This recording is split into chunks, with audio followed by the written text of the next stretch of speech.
আপনি কেমন আছেন ওস্তাদ? إن الحمد لله والصلاة والسلام على رسول الله وعلى آله وصحبه أجمعين. قال الله تعالى في كلامه المجيد والفرقان الحميد: أعوذ بالله من الشيطان الرجيم. بسم الله الرحمن الرحيم.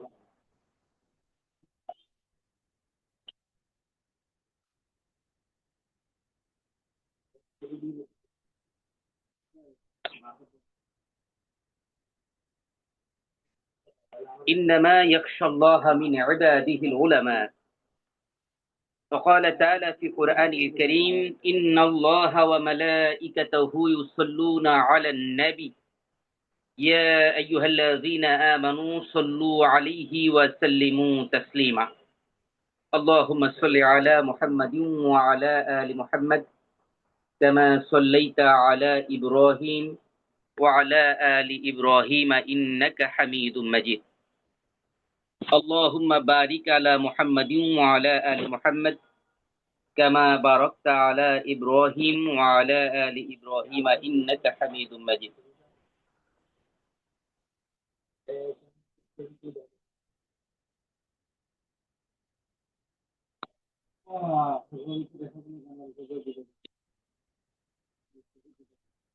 রাজধানী ঢাকার উত্তরায় প্রতিষ্ঠিত মারকাজুল উলুম উত্তরার উদ্যোগে আয়োজিত আত-তাখাসসুস ফিল ফিকহিল ইসলামী ওয়াল ইফতা বিভাগের কানুনুল উকুবাতিল মুকারান বিষয়ক আজকের এই দর্শে আমরা আলোচনা করব ইসলাম ও প্রচলিত আইনে ব্যভিচার এবং ধর্ষণের বিধান নিয়ে। প্রথমত, ধর্ষণ এবং ব্যভিচারের মধ্যে মৌলিক পার্থক্য কি? আমরা জানি ধর্ষণ হচ্ছে জোরপূর্বক কোনো নারীর সাথে জৈবিক সম্পর্ক স্থাপন করা, আর ব্যভিচার হলো নারী পুরুষের সম্মতিতে জৈবিক সম্পর্ক স্থাপন। তাহলে ধর্ষণ এবং ব্যভিচারের মধ্যে মূল পার্থক্য হলো সম্মতি আর অসম্মতির উপর। অসম্মতিতে হলে যা ধর্ষণ, তাই সম্মতিতে হলে ব্যভিচার। অবশ্য বাংলাদেশের আইনে 16 বছরের নিচের বয়সী মেয়ের সাথে জৈবিক সম্পর্ক সম্মতিতে হলেও তা ধর্ষণ হিসেবে ধর্তব্য হয়। আমরা শুরুতে প্রচলিত আইনে ব্যভিচার নিয়ে কি বলা আছে তা দেখার চেষ্টা করব। বাংলাদেশ দণ্ডবিধি অর্থাৎ পেনাল কোড 1860 1860 সালে প্রণীত যে দণ্ডবিধি রয়েছে, সেই দণ্ডবিধি 497 নম্বর ধারায় ব্যভিচারের সংজ্ঞা দেয়া হয়েছে। বলা হয়েছে, যদি কোনো ব্যক্তি অন্য ব্যক্তির স্ত্রী অথবা যাকে সে অপর কোনো লোকের স্ত্রী বলে জানে বা তার অনুরূপ বিশ্বাস করার কারণ রয়েছে, এমন কোন নারীর সাথে উক্ত নারীর স্বামীর সম্মতি বা সমর্থন ব্যতি রেখে এরূপ যৌন সম্পর্ক করে যা নারী ধর্ষণের শামিল নয়, সে ব্যক্তি ব্যভিচারের অপরাধে দোষী এবং যে কোনো বিবরণে কারাদণ্ডে, যার মেয়াদ 5 বছর পর্যন্ত হতে পারে, অথবা অর্থদণ্ড অথবা উভয় দণ্ডে দণ্ডিত হবে। তবে ব্যভিচারে অংশগ্রহণকারী নারী দুষ্কর্মের সাহায্যকারী হিসেবে দণ্ডিত হবে না। আইনের ভাষা একটু কঠিন মনে হতে পারে, সহজ করার জন্য পরে স্পষ্ট করে দেওয়া হয়েছে যে এখানে লক্ষণীয় বিষয় হলো অন্যের স্ত্রীর সাথে ব্যভিচার নিষিদ্ধ, কিন্তু অবিবাহিত হলে বা বিধবা হলে ব্যভিচার বাংলাদেশের আইনে কোনো অপরাধ নয়। দ্বিতীয়ত, স্বামীর অনুমোদনে বা সমর্থনে ব্যভিচার করলে তা কোনো অপরাধ নয়। যদি ওই স্ত্রী লোকের স্বামীর অনুমতি থাকে এবং সেই অনুমতি নিয়ে যদি কেউ তার স্ত্রীর সাথে এমনটি করে, সেটা অপরাধ নয়। তৃতীয়ত, এই ব্যভিচারী হিসেবে সাজা পাবে যদি অনুমতি না নেয় এবং সেক্ষেত্রে পরের স্ত্রীর সাথে ব্যভিচার করে, তাহলে সেক্ষেত্রে সাজা পাবে শুধুমাত্র পুরুষ। ব্যভিচারে নারী প্ররোচিতকারী হলেও কোনো অপরাধ বলে গণ্য হবে না। পঞ্চমত, ব্যভিচার বিরোধী বাংলাদেশের আইনে স্ত্রী ব্যভিচারী স্বামীর বিরুদ্ধে মামলা করতে পারে না। কোন স্ত্রী তার স্বামীর বিরুদ্ধে ব্যভিচারের জন্য মামলা করতে পারে না, তেমনি স্বামীও স্ত্রীর বিরুদ্ধে অভিযোগ করতে পারে না। কেননা আইন কেবল নারীর স্বামীকে ব্যভিচারের পুরুষ সঙ্গীর বিরুদ্ধে মামলা করার অধিকার দিয়েছে। মানে যদি কারো স্ত্রীর সাথে কেউ ব্যভিচার করে, ওই স্ত্রীর স্বামী যিনি, তিনি পুরুষ লোকটির বিরুদ্ধে মামলা করতে পারবেন, নিজের স্ত্রীর বিরুদ্ধে নয়, আর উনি ছাড়া অন্য কেউই ওই পুরুষ লোকের বিরুদ্ধে মামলা করতে পারে না। এই হচ্ছে বাংলাদেশের আইন।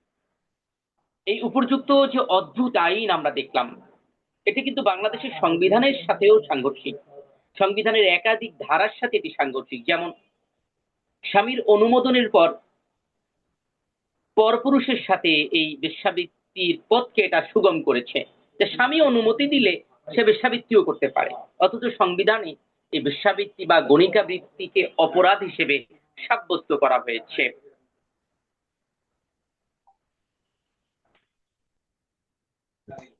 কেমন? যেমন সংবিধানের 18(2) অনুচ্ছেদে বলা হয়েছে, গণিকাবৃত্তি ও জুয়া খেলা নিরোধের জন্য রাষ্ট্র কার্যকর ব্যবস্থা গ্রহণ করিবেন। বেশ্যাবৃত্তি ও জুয়া খেলা নিরোধের জন্য, এটা দূর করার জন্য রাষ্ট্র কার্যকর ব্যবস্থা গ্রহণ করবে। কিন্তু আমরা দেখলাম আইন এই গণিকাবৃত্তিকে উদ্বুদ্ধ করার জন্য এই পর্যায়ে পর্যন্ত রেখেছে স্বামী অনুমতি দিলে স্ত্রী পারবে। দ্বিতীয়ত, কেবলমাত্র পুরুষ সঙ্গীর বিরুদ্ধে মামলা করার সুযোগ থাকায় এটি সংবিধানের 27 এবং 28 অনুচ্ছেদের সমতার বিধান লঙ্ঘন করেছে। 27 এবং 28 অনুচ্ছেদে নারী পুরুষের সমতার কথা বলা হয়েছে। আমাদের যে কনস্টিটিউশন, বাংলাদেশের সংবিধান 18 ফান্ডামেন্টাল রাইটস আছে, মানে 18টা মৌলিক অধিকারের কথা বলা হয়েছে। তার মধ্যে এটা একটা, যে নারী পুরুষের সমতা থাকবে। তা 27 ও 28 অনুচ্ছেদে সমতার কথা বলা হয়েছে, তা কিন্তু এখানে লঙ্ঘন করছে। কেন লঙ্ঘন করছে? 27 অনুচ্ছেদে বলা হয়েছে সকল নাগরিক আইনের দৃষ্টিতে সমান এবং আইনের সমান আশ্রয় লাভের অধিকারী। আর 28-এর 1 অনুচ্ছেদে বলা হয়েছে কেবল ধর্ম, গোষ্ঠী, বর্ণ, নারী পুরুষ ভেদ বা জন্মস্থানের কারণেই কোনো নাগরিকের প্রতি রাষ্ট্র বৈষম্য প্রদর্শন করিবেন না। কিন্তু আমরা দেখতেছি যে আইনটা এখানে স্বামী মানে পুরুষ লোকটি দোষী হচ্ছে, কিন্তু মহিলাটি যদি প্ররোচনাকারীও হয় তারপরও মহিলা কোনো দোষী হয় না। এখানে নিঃসন্দেহে সমতা লঙ্ঘিত হলো। এরপরে বাংলাদেশের মতো 90-95% মুসলমানের দেশে ধর্মীয়ভাবে কঠোর নিষিদ্ধ ব্যভিচারকে, অবিবাহিত এবং বিধবার সাথে ব্যভিচারকে পরোক্ষ অনুমোদন দিয়ে এদেশের জনগণের অভিপ্রায় এবং মন মানসিকতাকে চরমভাবে অবজ্ঞা করা হয়েছে। যেমন সংবিধানের 7-2 অনুচ্ছেদে বলা হয়েছে যে জনগণের অভিপ্রায়ের পরম অভিব্যক্তি রূপে এই সংবিধান প্রজাতন্ত্রের সর্বোচ্চ আইন, এবং অন্য কোন আইন যদি এই সংবিধানের সহিত অসামঞ্জস্য হয় তাহলে সেই আইনের ততখানি অসামঞ্জস্যপূর্ণ, যতখানি অসামঞ্জস্যপূর্ণ ততখানি বাতিল হবে। মানে সংবিধানের সাথে সাংঘর্ষিক দেশের কোনো আইন যদি সাংঘর্ষিক হয়, সংবিধানের সাথে কোনো আইন যদি সাংঘর্ষিক হয়, যতটুকু সাংঘর্ষিক হবে ততটুকু বাতিল হবে।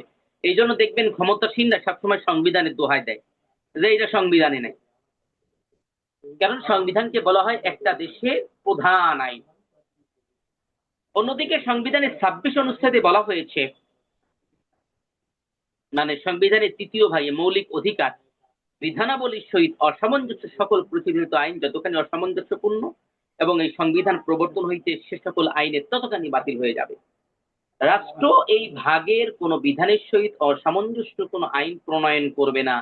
রাষ্ট্র সংবিধানের সাথে সাংঘর্ষিক কোন আইন প্রণয়ন করবে না, এবং অনুরূপ কোন আইন প্রণীত হলে তা এই ভাগের কোন বিধানের সহিত যতখানি অসামঞ্জস্যপূর্ণ ততখানি বাতিল হয়ে যাবে। ব্যভিচার বিরোধী দণ্ডবিধির 497 ধারা সংবিধানের একাধিক বিধানের সাথে সাংঘর্ষিক হওয়ায় এটা কিন্তু সাংবিধানিকভাবে বাতিলযোগ্য, কিন্তু আমাদের দেশে বাতিল হয় নাই। কেন বাতিল হয় নাই? কারণ বাংলাদেশে যারাই আইন প্রণেতা মানে পার্লামেন্ট মেম্বার তারাই চায় যে আইনটা থাকুক, এই কারণে বাতিল হয় নাই। আপনাদের সুযোগ থাকলে বাংলাদেশের সংবিধানটা কিনে ফেলবেন। ছোট্ট সাইজের যে সংবিধানটা, 200-250 টাকা দাম মাত্র, একটু কিনবেন, পড়ে দেখবেন যে বাংলাদেশের সংবিধানে কি আছে। মুফতি সাহেবদের এই বিষয়গুলো নিয়ে ধারণা থাকা উচিত। সমকালীন আইন, দেশীয় আইনের উপরে ধারণা থাকাটা জরুরি। এবার আসুন প্রচলিত আইনের ধর্ষণের ব্যাপারে কি বলা আছে। আমরা জানি ধর্ষণ এক ধরনের যৌন নিগ্রহ, মানে যৌন নির্যাতন। সাধারণত একজন ব্যক্তির অনুমতি ব্যতি রেখে তার সঙ্গে যৌন সঙ্গম বা অন্য কোনো ধরনের যৌন অনুপ্রবেশ ঘটনাকে ধর্ষণ বলা হয়। ধর্ষণ শারীরিক বল প্রয়োগ, চাপ প্রদান কিংবা কর্তৃত্বের অপব্যবহারের মাধ্যমে সংঘটিত হতে পারে। অনুমতি প্রদানে অক্ষম, যেমন কোন অজ্ঞান ব্যক্তি মানে যার জ্ঞান নাই, বিকলাঙ্গ মানে অঙ্গের ত্রুটি, মানসিক প্রতিবন্ধী যে ভালো মন্দ ভাবে বোঝে না, কিংবা অপ্রাপ্ত বয়স্ক ব্যক্তি, হ্যাঁ, কোন ব্যক্তির সঙ্গে যৌন মিলনে লিপ্ত হওয়া ধর্ষণের আওতাভুক্ত। মানে অজ্ঞান ব্যক্তি, বিকলাঙ্গ ব্যক্তি, মানসিক প্রতিবন্ধী ব্যক্তি, অপ্রাপ্ত বয়স্ক কোনো নারী তার সাথে যদি যৌবিক সম্পর্ক করে তার অনুমতিতেও সেটাও ধর্ষণ হিসেবে বিবেচিত হয়। এই যে বাংলাদেশের যে দণ্ডবিধি পিনাল কোড 1860 এর 375 নম্বর ধারায় এই ধর্ষণের সংজ্ঞা দেওয়া হয়েছে। বলা হয়েছে, a man is said to commit rape who except in the case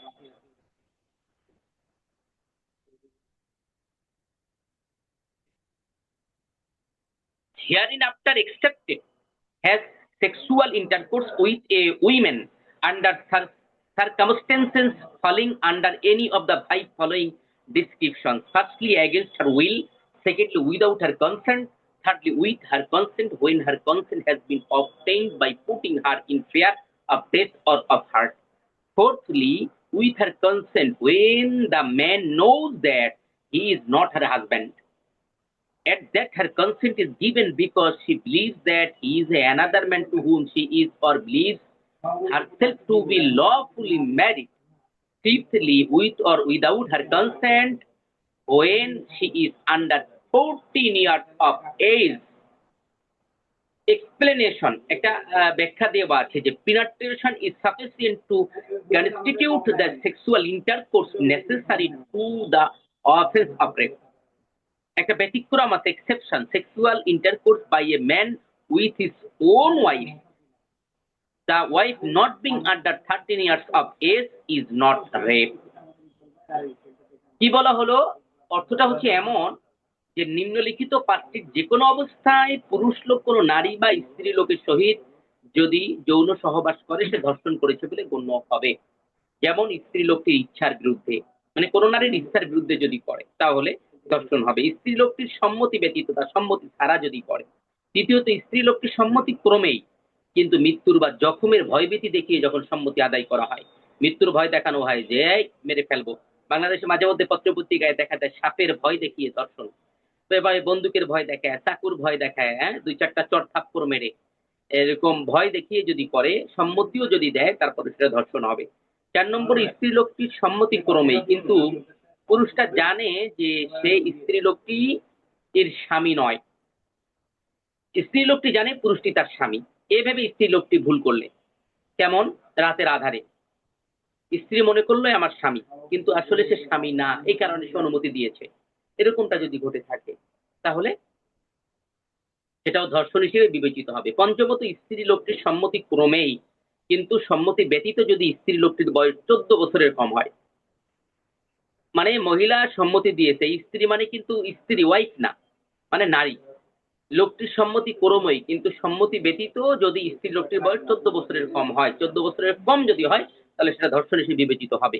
এবার আর একটা কথা বলা হয়েছে যে পিনাট্রেশন এর ব্যাপারে বলা হয়েছে, মানে অনুপ্রবেশ নারী ধর্ষণের অপরাধ হিসেবে গণ্য হবার জন্য মানে যোগ্য হিসেবে বিবেচিত হবে। শুধুমাত্র পুরুষ লিঙ্গ স্ত্রী লিঙ্গের মধ্যে প্রবেশ করলেই সেটাই ধর্ষণ হয়েছে বলে বিবেচিত হবে। আর একটা ব্যতিক্রম আছে যেটা এখানে অর্থ করা হয়নি। ব্যতিক্রমটা হচ্ছে এই যে exception: sexual intercourse by a man with his own wife, the wife not being under 13 years of age is not rape. মানে যদি কোনো স্বামী তার স্ত্রীর সাথে যে যৌবিক সম্পর্ক করে আর সেটা যদি 13 বছরের কম না হয়, তাহলে সেটা রেপ হবে না।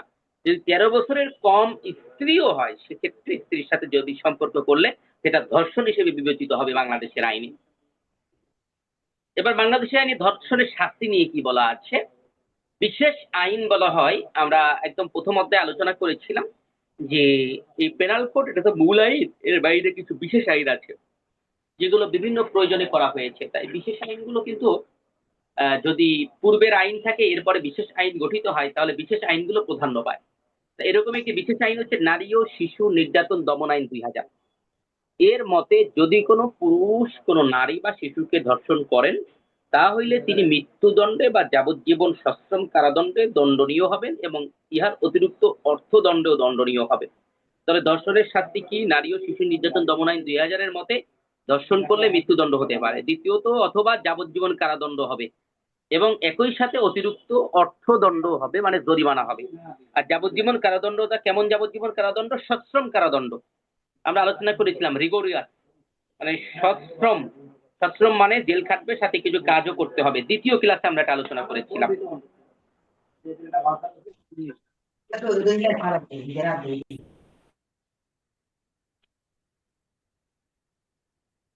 আচ্ছা, এরপরে এখানে কিছু ব্যাখ্যা দেওয়া আছে, আমরা সেটা আর আজকে আলোচনা করব না। আমরা চলে আসতে চাচ্ছি এই যে 36 নম্বর পৃষ্ঠার উপরের দিকে, যে দণ্ডবিধির যে পেনাল কোডের 376 নম্বর ধারা মতে যদি কোনো ব্যক্তি নারী ধর্ষণ করে, সে ব্যক্তি যাবজ্জীবন কারাদণ্ডে দণ্ডিত হতে পারে অথবা 10 বছর পর্যন্ত কারাদণ্ড হতে পারে। এটা ছিল আদি আইন। কিন্তু 2000 সালের এই আইনটার পরে ধর্ষণের শাস্তি মৃত্যুদণ্ড করা হয়। এর আগে ধর্ষণের শাস্তি মৃত্যুদণ্ড ছিল না। ইংরেজ আমল থেকে শুরু হয়ে দীর্ঘকাল পর্যন্ত ধর্ষণের শাস্তি মৃত্যুদণ্ড ছিল না, ছিল যাবজ্জীবন কারাদণ্ড। এখন ধর্ষণের শাস্তি হয়ে গেছে মৃত্যুদণ্ড। আর উপরে কিছু ব্যাখ্যা দেওয়া আছে।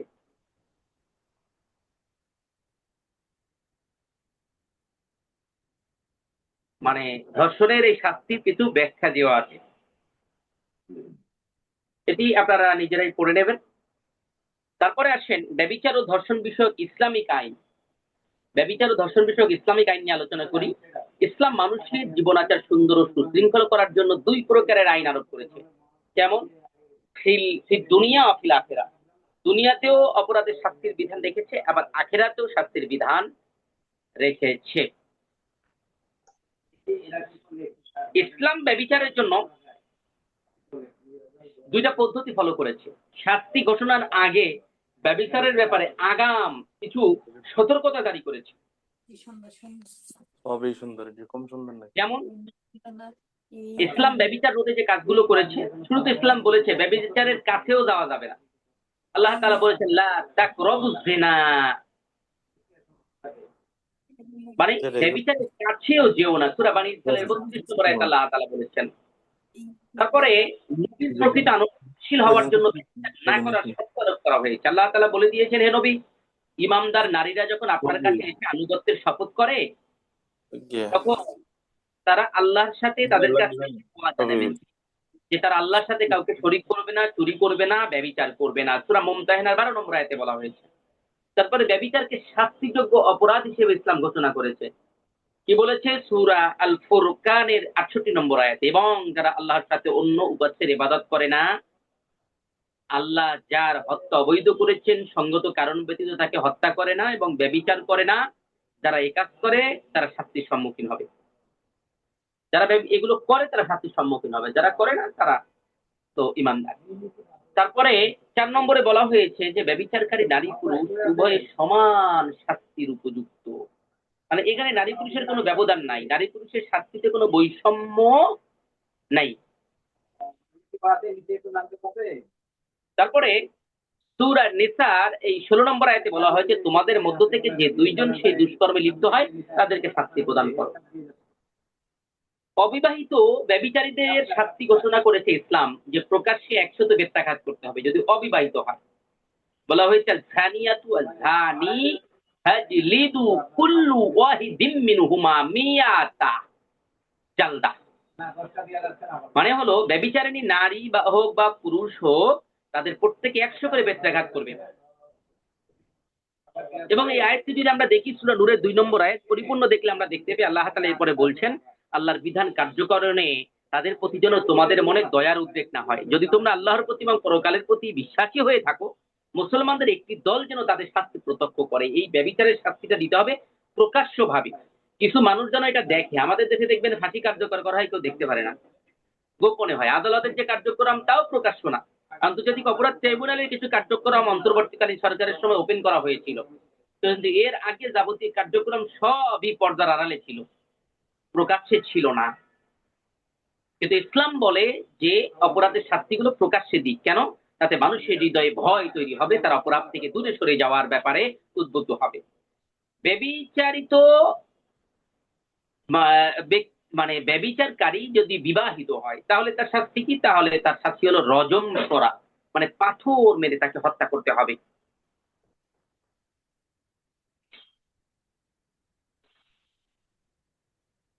রাসূল সাল্লাল্লাহু আলাইহি সাল্লাম এ ব্যাপারে ইরশাদ করেছেন, যেটি সহিহ মুসলিমের বর্ণনা এসেছে, কি যে তোমরা আমার নিকট থেকে জেনে নাও যে আল্লাহ তাআলা ব্যভিচারীদের ব্যাপারে পন্থা বাতলে দিয়েছেন। বিবাহিত পুরুষ বিবাহিত নারীর সঙ্গে ব্যভিচার করলে বা অবিবাহিত পুরুষ অবিবাহিতা নারীর সঙ্গে ব্যভিচার করলে তাদেরকে শাস্তি দেওয়া হবে। বিবাহিতকে ১০০ বেত্রাঘাত করতে হবে, অতঃপর প্রস্তর নিক্ষেপ করে হত্যা করতে হবে। আর অবিবাহিতকে ১০০ বেত্রাঘাত করা হবে, অতঃপর ১ বছরের জন্য দেশান্তর করা হবে। এখানে একেবারেই সুন্দরভাবে মুসলিমের এই ১৬৯০ নম্বর হাদিসে বিবাহিত এবং অবিবাহিত উভয়ের শাস্তিটা সুস্পষ্ট করে বর্ণনা করা হয়েছে। এবার এই যে দেশান্তরের কথা আমরা পাইলাম, যে অবিবাহিত যদি হয় তাহলে তাকে দেশান্তর করা হবে, ১ বছরের জন্য দেশছাড়া করে দেওয়া হবে। এ ব্যাপারে ওলামা ইকরামদের ৩টা মত আছে। জমহুর ওলামা ইকরামদের মত হলো ১০০টি দোররা মারার পরে তাকে ১ বছরের জন্য নির্বাসিত করতে হবে। তবে এই দোররার সাথে নির্বাসনের দণ্ড দিতে হবে কোন পুরুষ জিনাকারীকে, নারীকে নয়। নারীরা যদি দেশছাড়া করে দেয়, যে জায়গায় যাবে সেখানে সে নিজে অনিরাপত্তার মধ্যে ভুগবে, আরো বড় ধরনের ফিতনা ছড়িয়ে যাবার আশঙ্কা থাকে। তৃতীয় মত হচ্ছে বিচারক প্রয়োজন মনে করলে জেনাকারীকে নির্বাসনের দণ্ড দিবেন। ব্যভিচার বন্ধে মানে বিচারক যদি প্রয়োজন মনে করেন তাহলে নির্বাসনের দণ্ড দেবেন। আর যদি মনে করে যে না ১০০ বেত্রাঘাত করাই যথেষ্ট, এর আর দেশ ছাড়া করা বা এলাকা ছাড়া করা বা কোনো দ্বীপে দ্বীপান্তর করার প্রয়োজন নাই বা ১ বছরের জন্য কারারুদ্ধ করে রাখার প্রয়োজন নাই, এটা যদি তিনি মনে করেন তাহলে সেটা দরকার নাই, এটা অতিরিক্ত। ব্যভিচার বন্ধে ইসলাম শুধু আইন করেই ক্ষান্ত হয় নাই, তা যথার্থ বাস্তবায়ন করে এই ঘৃণ্য অপকর্ম উচ্ছেদের ভূমিকা রেখেছে। পক্ষান্তরে আমরা প্রচলিত আইনে দেখতেছি এটা একটা অদ্ভুত এবং অবাস্তব আইন করে অনেকাংশে ব্যভিচারের পথকে উন্মুক্ত করা হয়েছে। এবার আসুন, ইসলামে ব্যভিচারের এই শাস্তিটা প্রমাণ করা যায় কিভাবে। প্রথমত ব্যভিচারের স্বীকারোক্তি, যে বা যারা ব্যভিচার করলো তারা যদি স্বীকার করে যে আমরা করছি, এর মাধ্যম দিয়ে ব্যভিচার প্রমাণ করা যায়। ২ নম্বরে হলো ৪ জন প্রত্যক্ষদর্শী পুরুষ সাক্ষী দ্বারা সাক্ষ্য প্রমাণ নেওয়ার মধ্য দিয়ে এই ব্যভিচারকে প্রমাণ করা যায়। আর একটা ভাবে প্রমাণ করা যায়, যদি স্বামী ছাড়া গর্ভবতী হয়ে যায় কেউ, বা ব্যভিচার ছাড়া অন্য কোনো কারণ ব্যক্ত করতে না পারে, যে ব্যভিচারের মধ্যে ব্যভিচার ছাড়া অন্য কোনো কারণ দেখাতে পারে না, যেই কারণে আমি গর্ভবতী হয়েছি। অন্য কিভাবে গর্ভবতী হতে পারে? অনেকে ষড়যন্ত্র করে বলল যে তোমার জ্বর হয়েছে, একটা ইঞ্জেকশন নিতে হবে। সেই ইঞ্জেকশন ছিল হচ্ছে শুক্রাণু ঢুকানো ছিল, সেই ইঞ্জেকশন পুশ করে দিছে। পুশ করার পরে ষড়যন্ত্রমূলক ওই নারী গর্ভবতী হয়ে গেছে। অথবা সুইমিং পুল বা পুকুরে সাঁতার কাটছে, ওই পানির মধ্যে পুরুষের বীর্য ছিল, সেটা কোনোভাবে তার মানে লজ্জাস্থানে ঢুকে গিয়ে সে গর্ভবতী হয়েছে। অথবা তার যে মাসিকের শেষ দিকে চলছিল, এরকম অবস্থায় সে কোনো কাপড় দিয়ে মুছেছে, ওই কাপড়ে পুরুষের বীর্য লাগানো ছিল। এরকম ব্যতিক্রম কোনো কাণ্ড প্রমাণ ছাড়া যদি সে গর্ভবতী হয়, তাহলে এটিও ব্যভিচার প্রমাণের জন্য যথেষ্ট। এখন আপনাদের একটা প্রশ্ন থাকতে পারে যে বর্তমানে যে ডিএনএ টেস্ট আছে, এটার ব্যাপারে বক্তব্য কি? আমার এই বইয়ের শেষ দিকে এই ব্যাপারগুলো বলা আছে, যে প্রমাণ হিসেবে, শেষ অধ্যায়ে দেখবেন, প্রমাণ হিসেবে ডিএনএ বা আধুনিক প্রযুক্তির ভূমিকা, এর যোগ্যতা, গ্রহণযোগ্যতা কতটুকু, এ ব্যাপারে আলোচনা করা আছে। আমি এখানে সংক্ষিপ্তভাবে বলি। এ ব্যাপারে আল আজহার বিশ্ববিদ্যালয়ের ফতোয়া বিভাগের একটি ফতোয়া হলো যে এই জাতীয় যে আধুনিক প্রযুক্তি আছে, এইগুলো যে একেবারে কারেক্ট হয়, ১০০% ঠিক হয়, এটা কিন্তু যারা বানিয়েছেন তারাও বলতে পারেন না। সেহেতু এইগুলোকে ব্যবহার করা যাবে, মানে DNA test, CCTV video footage, হ্যাঁ, এইগুলোকে কল রেকর্ড, এগুলোকে প্রমাণ হিসেবে ব্যবহার করা যাবে, কিন্তু এইটার উপরে হকদারি করা যাবে না। তবে এটা প্রমাণ হিসেবে ব্যবহার করে দায়িত্ব হলো অপরাধী স্বীকৃতি নেওয়া, এই যে এটা তো তোমার কণ্ঠ, ফরেন্সিক এক্সপার্ট বলেছে, এটা হচ্ছে এই যে ভিডিওতে দেখা যাচ্ছে তুমিই ঢুকছিলে ওই ঘরের মধ্যে, অতএব তুমি করেছো। তারপরে এই যে ডিএনএ টেস্টে তোমার নাম আসছে, এগুলো বলে তার কাছে স্বীকৃতি নেওয়া, ওই প্রথম পয়েন্ট, ব্যভিচারের স্বীকারোক্তি নিতে হবে। এই প্রমাণগুলো তার সামনে সাবমিট করে তাহলে শাস্তি দেওয়া যাবে। কিন্তু শুধুমাত্র সে স্বীকার করে না, এই প্রমাণের উপরে ভিত্তি করেই হদ জারি করা যাবে না। আশা করি বুঝতে পেরেছেন। তাহলে কি নিষ্কৃতি পেয়ে যাবে? না, নিষ্কৃতি পাবে না, সেক্ষেত্রে অন্য শাস্তি হবে তার, কিন্তু সরাসরি ব্যভিচারের যে মূল শাস্তি, সেই শাস্তি হবে না, শুধুমাত্র এই প্রমাণের উপরে ভিত্তি করে। আশা করি বুঝতে পেরেছেন।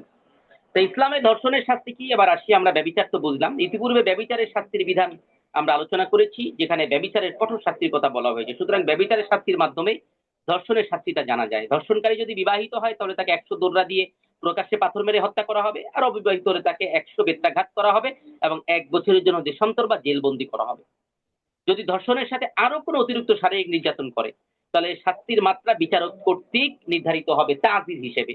যে শুধু ধর্ষণ করে নাই, এর সাথে 2-4টা চর মারছিল, ধর্ষণ করে নাই, এর বাইরে বেলেট দিয়ে নারীর বিশেষ অঙ্গ কেটেছে, ধর্ষণ করে নাই, এর বাইরে ওই নারীর চোখ নষ্ট করে দিয়েছে, এরকম কাজ যদি হয় সেটা তাজিরের আওতায় অতিরিক্ত শাস্তিও সে পাবে। কিন্তু ধর্ষণের ক্ষেত্রে শাস্তি কয়জন পাবে? ব্যভিচারে তো 2 জন পেয়েছে, কিন্তু ধর্ষণের ক্ষেত্রে যে ধর্ষণ করেছে সেই শাস্তি পাবে।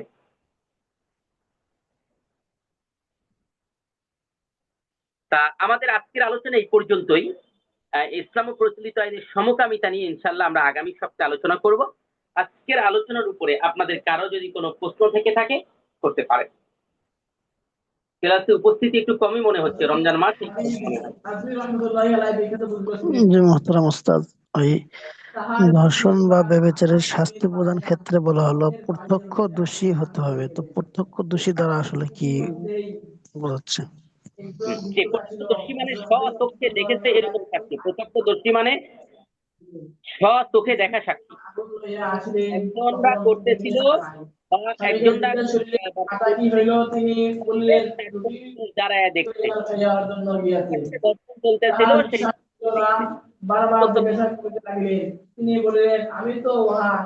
কথাগুলো ক্লিয়ার আসতেছে না। মূল কাজ দেখে নেয়, কিন্তু একই রুমে থেকে দুইজন বের হচ্ছে দেখতেছি। একটু দাঁড়ান, কার কাছ থেকে শব্দ আসতেছে? আমি বন্ধ করে দিছি, ওনাদের বন্ধ করে দিচ্ছে। এবার বলেন।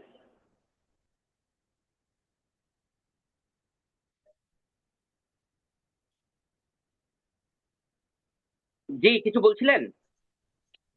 হযরত ওই গত জি হযরত, আমি গিয়াসউদ্দিন বলছি। আমি কি আবার বলবো? জি বলতেছি আরেকবার বললে যে ভালো হয়, ওস্তাদ, প্রত্যক্ষ দোষীর বিষয়টা আরেকবার বললে ভালো হয়। প্রত্যক্ষদর্শী মানে চোখে দেখা সাক্ষী। এখন চোখে দেখছে কিন্তু একই রুম থেকে বের হইতেছে, কিন্তু মূল কাজ তো দেখে নাই, দুইজন বের হইতেছে এটা দেখ। এটার উপরে ভিত্তি করে এতটুকুই জোর আরোপ করতে পারবে, তারা আদালতে সাক্ষী দেবে যে আমরা দুইজনে বের হতে দেখছি। এরপরে আদালত ধর্ষণের আলামত সংগ্রহ করবে। ধর্ষণের আলামত সংগ্রহ করা যায়, সেই আলামত দিয়ে এটা বোঝা সম্ভব যে আছে কিনা। এরপরে যদি অনেক পরের ব্যাপারে হয় তাহলে কি হবে, দেখছে, এই দেখার উপরে সে অভিযোগ করতে পারবে। এরপরে তাদের স্বীকৃতি নেওয়ার চেষ্টা করবে ওই নারী পুরুষের কাছ দিয়ে। তারা যদি স্বীকার করে তো তাহলে স্বীকৃতির উপরে ভিত্তি করে শাস্তি দেওয়া গেল, আর যদি স্বীকার না করে তাহলে শাস্তি দেওয়া যাবে না যদি প্রত্যক্ষদর্শী না থাকে। সেক্ষেত্রে তাজিরের আওতায় শাস্তি হবে, কিন্তু বিবাহিতর ক্ষেত্রে রজম করা বা অবিবাহিত হলে 100 বেত্রাঘাত করা যাবে না যতক্ষণ পর্যন্ত 4 জন পুরুষ সাক্ষী পাওয়া না যাবে। যদি না পাওয়া যায় তাহলে বাকি 3 জনের ভূমিকা কি? 3 জনের সাক্ষীর উপরে ভিত্তি করে তাদের স্বীকৃতি নেওয়া যায়। 3 জন দেখছে, একজন দেখছে, ও দাঁড়ায় বলবে আমি দেখছি তুমি ওই দিন এটা করছো। এই মানে স্বীকৃতির জন্য এটা একটা জোরালো এভিডেন্স হতে পারে, কিন্তু শুধুমাত্র এটার উপরে ভিত্তি করে তাকে শাস্তি দেওয়া যাবে না, কারণ শাস্তিটা অনেক কঠোর। ইসলাম শাস্তি দেওয়াটাকে মোটেও সহজ করে নাই। শাস্তি যেহেতু কঠোর, এই জন্য সহজে কার্যকর করা, বিন্দু মাত্র সন্দেহ থাকলে ইসলাম সেখানে শাস্তি কার্যকরকে উদ্বুদ্ধ করে না। আশা করি বুঝতে পেরেছি। হযরত, আমার একটা প্রশ্ন এখানে, যে বর্তমানে আমরা মানে আমাদের সমাজের মধ্যে যেগুলো দেখি, যে অনেক সময় অনেকে মানে এই বিবাহ পূর্ব যে সম্পর্কটা করে, অবৈধ সম্পর্ক করে, অনেক সময় দেখা যায় যে তাদেরকে ধরা পড়ার পরে হচ্ছে যে তাদেরকে ধরে বেগলে বিয়ে দিয়ে দেয়, বিবাহ দিয়ে দেওয়া হয়। এটা আবার অনেক সময় দেখা যায় যে মানে বিবাহ পূর্বে যে অবৈধ সম্পর্ক যেটা করা হয়, এটার দ্বারা হয়তো অনেক সময় দেখা যায় যে মানে বাচ্চাও হয়ে যাচ্ছে। এখন এই বাচ্চার হুকুমটা কি হবে? এটা কি বৈধ হবে বিবাহ করে দেওয়ার পরে? এটা এই বাচ্চার হুকুমটা কি বৈধ হবে, বৈধ সন্তান নাকি অবৈধ সন্তানই থেকে যাবে আর কি? জি, চমৎকার প্রশ্ন করেছেন। প্রথম কথা হচ্ছে, শরীর দৃষ্টিকোণ দিয়ে এই যে কাজটি আমাদের সমাজে করা হয়, দুইজনে ধরা পড়লো আর বিবাহ দিয়ে দিল, জি জি। এটা প্রাথমিকভাবে শরিয়াতে অনুমোদিত নয়। যদি জেনা করে তাহলে, যেহেতু আমাদের দেশে শরিয়া আইন নাই, তাই সেহেতু আমরা তো শাস্তি শরিয়াতে শাস্তি দিতে পারছি না, আবার আমরা দেখলাম যে অবিবাহিত দুইজনের সম্মতিতে করছে, দেশীয় আইনে এটা কোনো অপরাধী না, এটা আমরা ইতিমধ্যে বুঝতে পেরেছি। তাহলে জি কি করণীয় আছে এক্ষেত্রে? যদি তারা এরকমটা করে তাহলে প্রথমত ইদ্যত পালন করতে হবে। আর ইদ্যত পালন করার পরে যদি দেখা যায় যে কি হয়েছে, সে গর্ভবতী হয়েছে, হুম, তাহলে গর্ভবতী হলে গর্ভ পর্যন্তই অপেক্ষা করতে হবে এবং ওই সন্তানের স্ট্যাটাস হচ্ছে জারজ, অবৈধ। কারণ বিবাহ ছাড়া যা হবে পরবর্তীতে তার সাথে বিয়ে হলেও যা, বিয়ে না হলেও একই কথা, সন্তানটা জারজ হবে যেহেতু বিবাহ ছাড়া হয়েছে। এরপরে এখন প্রশ্ন হচ্ছে সামাজিকভাবে এটা কেন করা হয়, এর পিছনে একটা কারণ আছে। সামাজিকভাবে যদি ওই সময় বিয়ে না দেয়, পরবর্তী দেখা যাবে ওই মেয়েটা বিপদে পড়েছে, পুরুষটা ভেঙে গেছে, এরকম একটা জটিলতা হয়। সেই ক্ষেত্রে বিয়ে দেওয়া যাবে না। তবে হানাফি মাযহাবে একটু রুখসাত এই জায়গায় আছে যে ওই মুহূর্তে বিয়ে দিয়ে রাখা যাবে, কিন্তু দুইজনে মিলিত হতে পারবে না ইদ্যত পালন শেষ হওয়ার পর্যন্ত। ইদ্যত পালন হওয়ার পরে পুনরায় আবার বিয়ে দিয়ে তারপরে মিলিত হবে, কিন্তু ওই মুহূর্তে একটা কমন বিয়ে দেওয়ার উদ্দেশ্য হলো আটকায় দেওয়া, আটকে যাতে দেওয়া, জি ওই পুরুষ মেয়েটাকে প্রতারিত করতে না পারে। এটার দরকার কেন হয়েছে? দেশে শরিয়া না থাকার জন্য। জি জি। যদি দেশে শরিয়া থাকতো তাহলে কিন্তু শাস্তি কার্যকর হয়ে যাইত, তখন আর কোনো জটিলতা থাকতো না। কিন্তু যেহেতু শরিয়া নাই, সেহেতু একটা জটিলতা তৈরি হতে পারে। এখন এই ধরান মানে জেনা করে নাই, এমনি দুইজনে ধরা খাইতে হতে পারে না? জি জি। তাহলে কি হবে? এই জায়গায় আমাদের দেশে বিয়ে দিয়ে দেয়, কিন্তু বিয়ে দেওয়ার ব্যাপারে ইসলাম কি বলে? এক্ষেত্রে যে যদি জেনাটা প্রমাণিত হয় তাহলে ইদ্যত পালন করা লাগবে, কিন্তু রিস্ক হলো যে পরবর্তীতে ইদ্যত পালন করতে গেলে উভয় দিশ বিষ, ছেলের আর খুঁজে পাওয়া যাবে না, তাহলে বিয়ে দিয়ে দেবে, কিন্তু দুইজনে একসাথে বসবাস করবে না। ইদ্যত পালন শেষে ফলাফল বুঝে তারপরে বসবাস করবে। তারপরে কি বিয়ে লাগবে কি লাগবে না এ ব্যাপারে মতভেদ আছে। এ ব্যাপারে ইমাম আজমের একটা বক্তব্য হচ্ছে বিয়ে যেহেতু আগে হয়েছে, ইদ্যত পালনের পরেই তারা সংসার করতে পারবে। তবে জমহুর উলামায়ে কেরামদের একটা বক্তব্য হলো এরকম যে না, এরপরেও মানে ইদ্যত পালন ছাড়া বিয়ে হচ্ছে না, সেহেতু এরপরে তাকে বিয়ে দিতে হবে। তাহলে আমরা রুখসাত এতটুকু পাচ্ছি, সামাজিক নিরাপত্তার সাথে বিয়ে দেওয়া, আর কিছু না।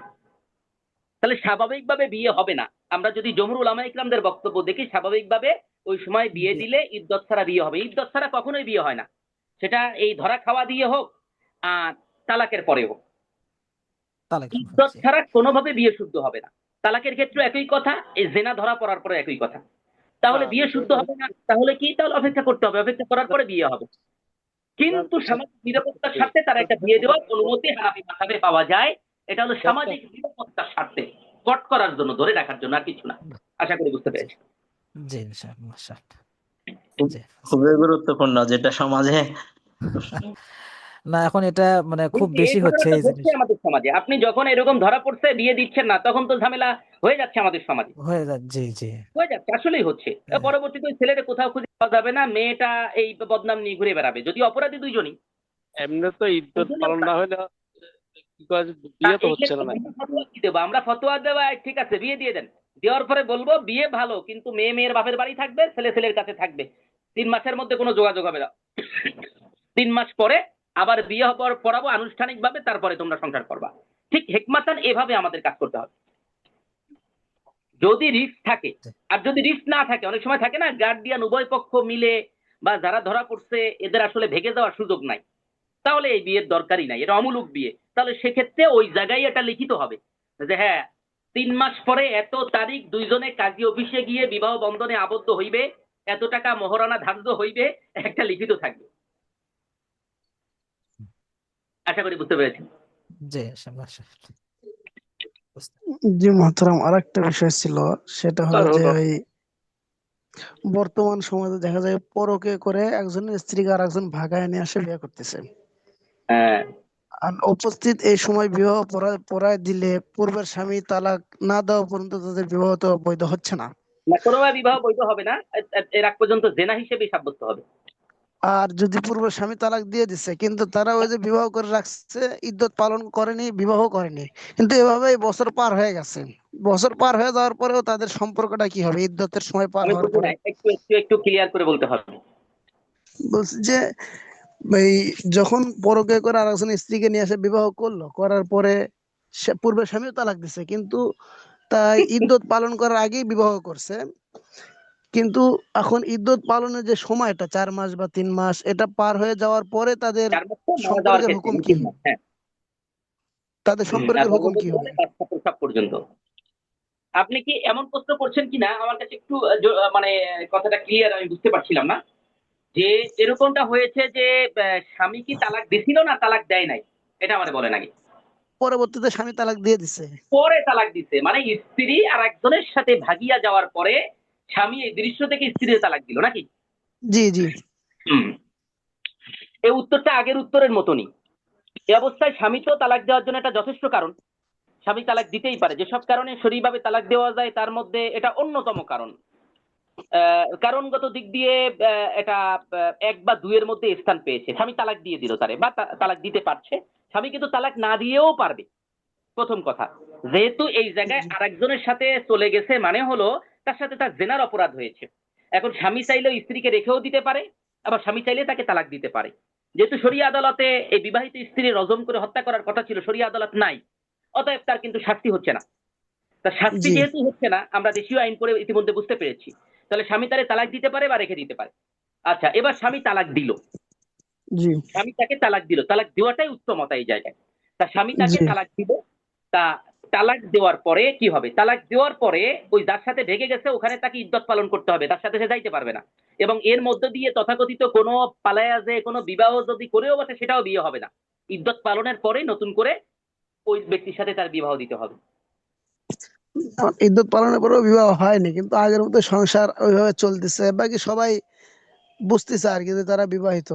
অনেক ক্ষেত্রে শরীয়তগত তাদের বিবাহিত হুকুমটা হলে হবে না, ইদ্যত পালনের পরে বৈধ বিয়ে হবে লাগবে নাকি না, অবৈধ? জেনার অপরাধ হিসেবে সাব্যস্ত হবে। জি দেখেন, স্বামী তালাক দিল, তালাকই হয়ে গেল, তারপর জি ইদ্যত পালন হলো। ইদ্যত পালনের পরে কেউ বিয়ে ছাড়া যদি কারোর সাথে সংসার শুরু করে সেটা কি হবে? বিবাহ ছাড়া একত্রিত হওয়া মানে তো সেটা জেনা। যে না, জি এটা এমনি সুস্পষ্ট।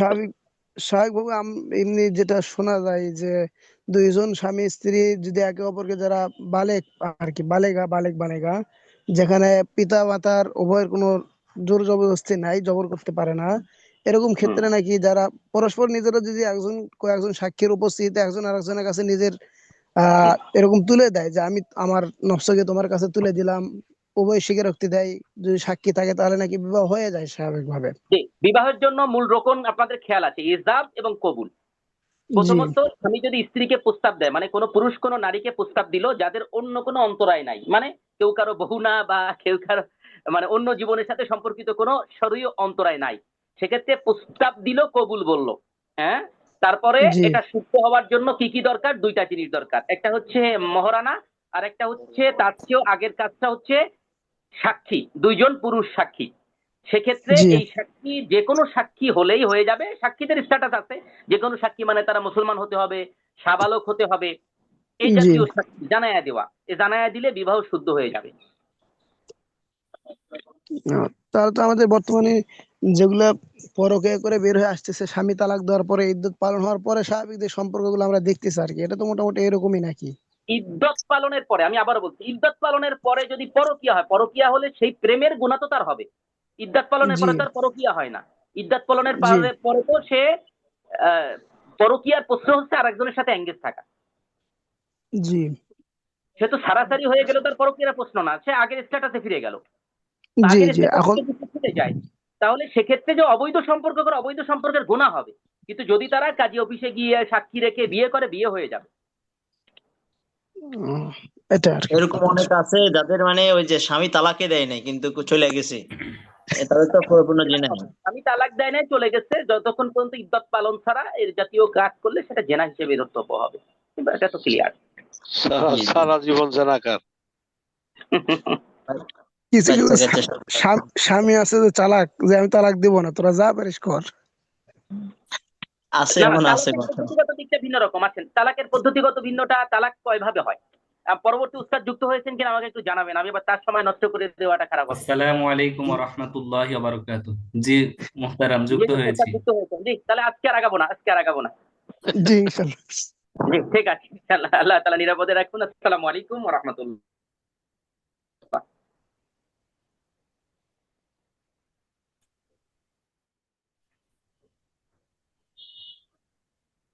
আসসালামু আলাইকুম রহমতুল্লাহ বরকাত। মোহতারাম কেমন আছেন? ওয়ালাইকুম আসসালাম ওয়া রাহমাতুল্লাহি ওয়া বারাকাতুহু। মুহতারাম, আপনারা সবাই ভালো আছেন?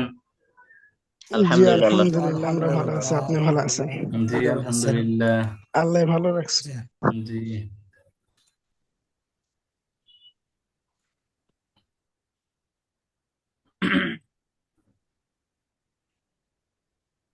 উম, আলহামদুলিল্লাহ, আমাদের সাথে অনেকে যুক্ত আছে। পরপর দ্বিতীয় ক্লাসে আমরা আমাদের আজকের যে দর্সের আদ-দর্সুস সামিন, মানে অষ্টম দর্স, 8 নাম্বার দর্স, ধারাবাহিকভাবে আমরা 7টা দর্স সমাপ্ত করেছি। আমরা 7টা ক্লাসে ইলমুল আকাইদের আল ফিকহুল আকবার থেকে বিভিন্ন গুরুত্বপূর্ণ বিষয় পড়েছি, জেনেছি।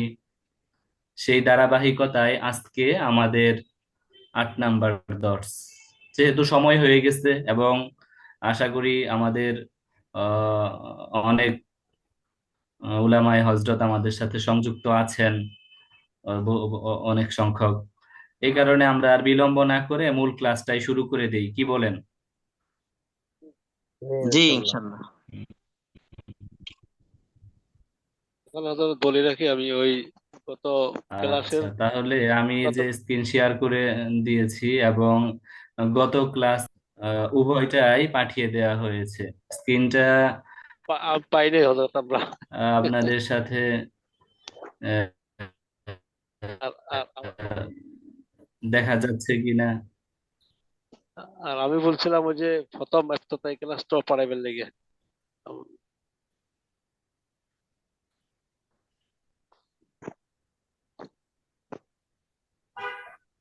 ভালো হয়, বোঝা যায় নাই মাওলানা গিয়াসউদ্দিন সাহেব। জি হজরত, ওই গত ক্লাস আর আজকের ক্লাস দুই পারেন এফতেতাই ক্লাসটা দিয়ে না আমারে। আমি একটু কম্পিউটারতে বের করব।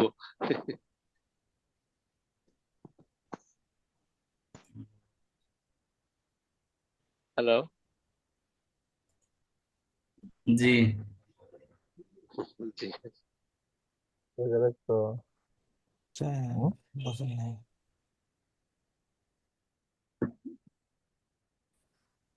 আচ্ছা, আমরা আর বিলম্ব করতে চাই না। আমাদের সামনে দেখা যাচ্ছে স্ক্রিনে যে আজকে আমরা যে বিষয়টা নিয়ে আলোচনা করব সেটা হলো আল ফিকহুল আকবরের মধ্যে ইমাম আজম ইমাম আবু হানিফা রাহিমাহুমুল্লাহ তিনি আহলুস সুন্নাত ওয়াল জামাতের গুরুত্বপূর্ণ আকীদা এবং আসলুত তাওহীদ, তাওহীদের মূল ভিত্তি কি, এই জাতীয় বিভিন্ন আকীদা সংক্রান্ত বিষয়ে আলোচনা করতেছিলেন। আজকে তার আলোচনার মধ্যে একটা বিষয়, বহুল আলোচিত এবং প্রচলিত একটা বিষয়, যে রুইয়াতুল্লাহি তাআলা ফিল আখিরা, আল্লাহ তাআলার দর্শন, আল্লাহ তাআলাকে দেখা সম্ভব কিনা। আল্লাহ তাআলাকে দেখা সম্ভব কিনা, এই ব্যাপারে আহলুস সুন্নাহ ওয়াল জামাতের আকীদা কি, এবং এই ব্যাপারে উলামায়ে কেরামের বক্তব্য কি, ইমাম আবু হানিফা রাহিমাহুল্লাহ সেই বিষয়টাই এখানে তিনি সংক্ষেপে নিয়ে এসেছেন। আমাদের আজকের আলোচনা এটাই। আল ফিকহুল আকবার এই কিতাব থেকে আবারত নিয়ে আসা হয়েছে স্লাইডে। আহ কোনো একজন উলামা হযরত এবারত পড়লে ভালো হয়। বিসমিল্লাহির রহমানির রহিম। رؤية الله تعالى في الآخرة وكان الله تعالى জি, خالقا قبل أن يخلق মাওলানা والرزاق কাউসার বিন নজরুল قبل সাহেব। أن يرزق জি, والله تعالى يرى في الآخرة ويراه ওই যে المؤمنون একজন পড়তেছে। والكافرون بلا تشبيه ولا كيفية ولا يكون بينه وبين خلقه مسافة. আচ্ছা, দেখেন এখানে আহ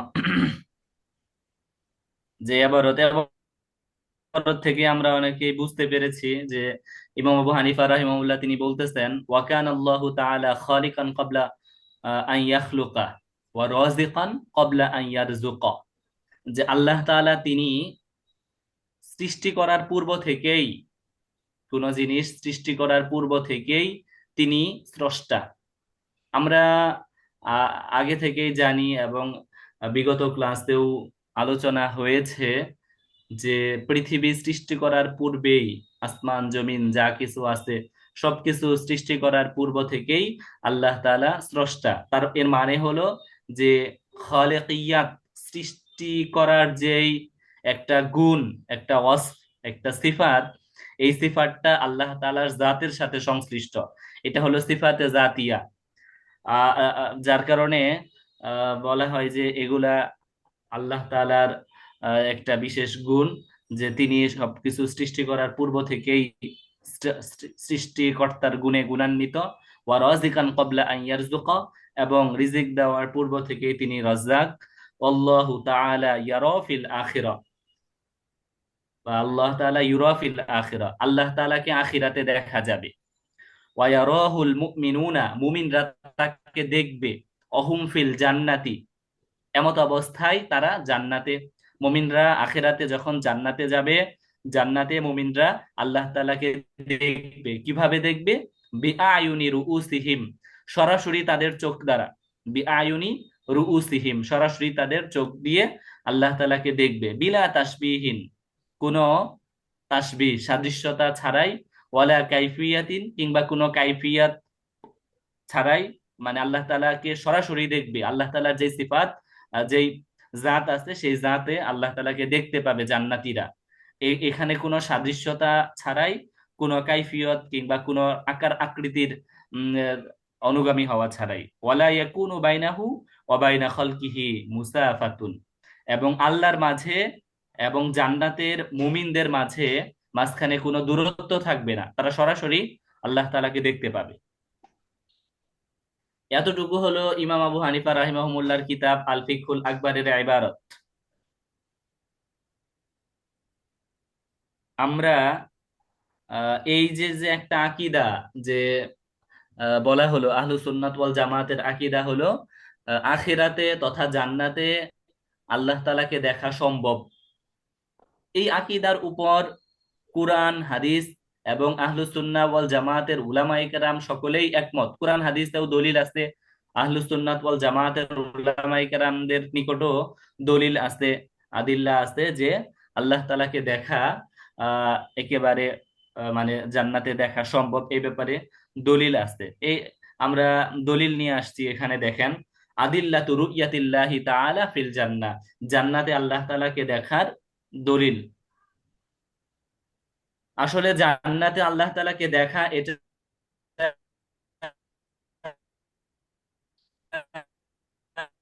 যাবে জান্নাতে, আওয়াজ ক্লিয়ার জান্নাতীদের আসতেছে জন্য। না, মাঝে মাঝে হয়তো আওয়াজ ব্লক হয়ে যায়। ওই যে ইন্টারনেটের সমস্যার কারণে মাঝখানে আওয়াজ ব্লক হয়ে যায় সম্ভবত, নেট দুর্বলের কারণে। যেখানে অস্পষ্টতা থাকে সেখানে প্রশ্ন করে নিলে আশা করি ভালো হবে, জিজ্ঞাসা করে নিলে। তাহলে আখিরাতুল রুইয়াতের কথা বলছেন। জান্নাতীরা যখন জান্নাতে প্রবেশ করে ফেলবে, মুমিনরা যখন জান্নাতে চলে যাবে, তখন মুমিন জান্নাতে গেলে যা ইচ্ছা সেখানে তাই লাভ করতে পারবে। তবে সবচেয়ে বড় এবং শ্রেষ্ঠতম নিয়ামত হলো জান্নাতীদের জন্য আল্লাহ তাআলার দর্শন, দিদারে মাওলা, আল্লাহ তাআলার দর্শন, আল্লাহকে দেখা।